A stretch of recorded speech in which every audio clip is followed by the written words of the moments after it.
کیونکہ قرآن میں اللہ تعالیٰ نے فرمایا ہے کہ شیطان نے جب چیلنج کیا کہ میں تیرے سارے بندوں کو گمراہ کرا، لَأُغْوِيَنَّهُمْ أَجْمَعِينَ، اس نے کہا سب کے سب کو میں گمراہ کروں گا، لَأَقْعُدَنَّ لَهُمْ صِرَاطَكَ الْمُسْتَقِيمَ، شیطان نے چیلنج کے ساتھ کہا میں تیرے سیدھے راستے پر بیٹھوں گا، جو بھی اس راستے پر گزرے گا میں کبھی اس کے سامنے سے، کبھی پیچھے سے، کبھی دائیں سے، کبھی بائیں سے آ کر کے اس کو گمراہ کروں گا۔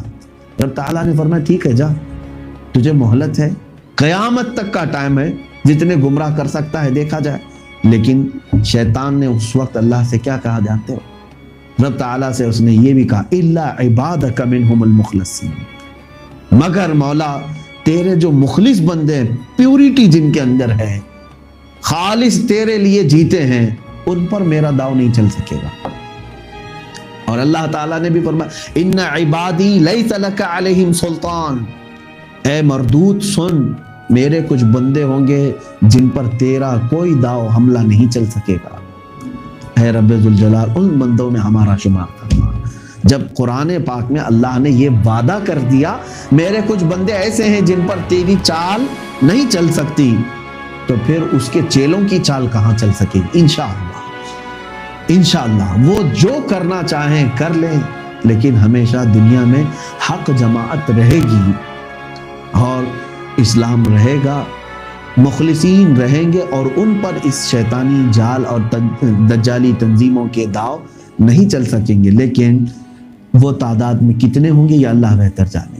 کہیں ایسا نہ ہو کہ اے میرے عزیزوں آج تعداد میں آپ کثرت سے ہیں، ہر جگہ پر کروڑوں کی تعداد میں آپ نظر آتے ہیں، لیکن ان کروڑوں میں کہیں ایسا نہ ہو کہ لاکھوں کی تعداد شیطانی پجاریوں کے ساتھ ہو جائے اور چند لوگ مٹھی بھر اللہ کے مخلصین بندوں میں آ جائے۔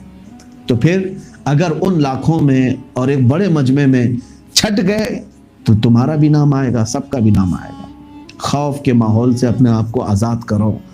آج کے دور میں ایک ایسا عزم تمہارے اندر رہے، ایک ایسا عزم کہ میں جس طرح بھی جی رہا ہوں، جیسا بھی جی رہا ہوں اور جب تک جی رہا ہوں، سوائے میرے رب کی مرضی کے میں ایک سانس بھی دنیا میں نہیں لے سکتا۔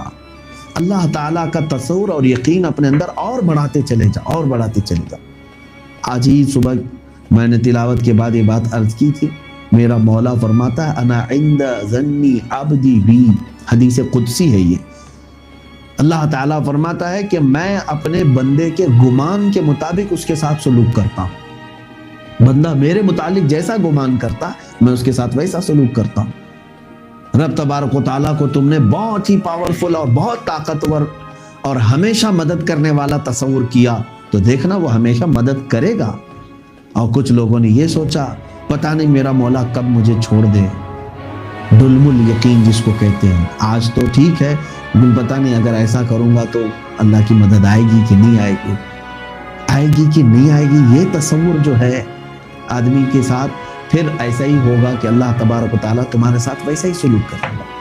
میرے آقا صلی اللہ تعالیٰ علیہ وسلم نے یہاں تک فرمایا اگر تمہارے اندر پرندوں جیسا یقین پیدا ہو جائے، پرندوں کی طرح تمہارے اندر توکل اور یقین پیدا ہو جائے، قسم رب ذوالجلال کی، اللہ تمہیں بھی ویسے ہی کھلائے گا جیسے پرندوں کو کھلاتا ہے۔ صبح جاتے ہیں خالی پیٹ، شام آتے ہیں پیٹ بھر کر کے، نہ کسی کی ملازمت ہے، نہ کسی کی جوتیاں اٹھانی ہے، نہ کسی کی نوکری کرنی ہے، ان کا رزق اللہ نے زمین پر پھیلا رکھا ہے۔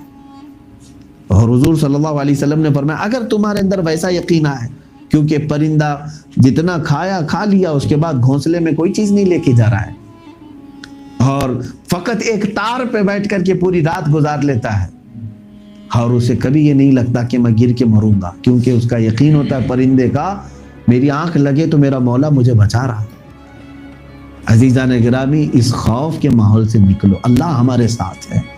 قرآن میں کئی جگہ پر آئی بات یہ، اللہ تبارک و تعالیٰ نے مومنین کو یہ فرمایا وَلَا تَهِنُوا وَلَا تَحْزَنُوا وَأَنْتُمُ الْأَعْلَوْنَ إِن كُنتُم مُؤْمِنِينَ، نہ گھبراؤ نہ پریشان ہو، تم سب سے زیادہ بلند رہو گے اگر تم سچے مومن ہو۔ اور میرے آقا صلی اللہ تعالیٰ علیہ وسلم نے جو غار ثور میں صدیق اکبر سے کہا تھا، یہی تو کہا تھا لا تحزن ان اللہ معنا، اے ابو بکر گھبراؤ مت، اللہ ہمارے ساتھ ہے، اللہ ہمارے ساتھ۔ وہ رب ذوالجلال ایک چھوٹے سے پتھر کے غار کے اندر مکڑی کے جالے سے اپنے حبیب کو محفوظ رکھتا ہے تو ان کی امت کو بھی ان دجالی تنظیموں سے ضرور محفوظ رکھے گا۔ وہ جملہ تمہارے اوپر بھی زبان پر بھی تو آ جائے، تمہاری زبانوں پر بھی تو آ جائے، جس طرح میرے مصطفیٰ کریم صلی اللہ علیہ وسلم نے غار میں بیٹھ کر کے ان کفار و مشرکین دشمنوں کے پیروں کو تک دیکھ لیا کہ یہاں تک آ چکے ہیں گرفتار کرنے کے لیے، اس وقت بھی میرے مصطفیٰ نے کیا فرمایا؟ نہ گھبراؤ، اللہ ہمارے ساتھ ہے۔ آج ہماری گردن پر یہ پہنچ بھی گئے ہوں، آج اگر خوف کے ماحول میں ہمیں ختم کرنے کی پورے پلاننگ ہو گئی، تب بھی میرے عزیز ہو ڈٹ کر کے یہ کہو لا تحزن ان اللہ معنا، مت گھبراؤ، اللہ ہمارے ساتھ ہے۔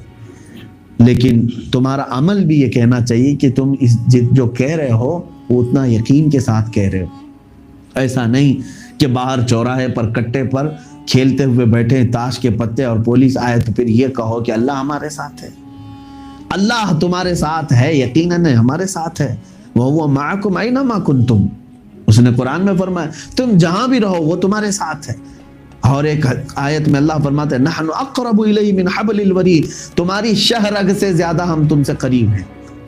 اور سرکار دو عالم صلی اللہ تعالی علیہ وسلم کے صحابہ حضور کے پاس آئے، کہنے لگے اے اللہ کے رسول ہمارا خدا ہے کہاں، ہے کہاں؟ سوال یہ بھی تھا صحابہ کا۔ اللہ تعالیٰ نے آیت نازل فرمائی، اللہ تبارک و تعالیٰ نے فرمایا وَإِذَا سَأَلَكَ عِبَادِي عَنِّي فَإِنِّي قَرِيبٌ، اے محبوب جب میرے بندے میرے بارے میں آپ سے سوال کریں کہ میں کہاں ہوں تو ان سے کہنا بہت قریب، ادعونی استجب لکم، مجھے پکارو میں فوراً جواب دوں گا۔ جب قرآن میں اللہ تعالیٰ نے اتنے یقین کے جملے ہمیں عطا فرمائے ہیں تو بے یقینی کی زندگی کس کام کی؟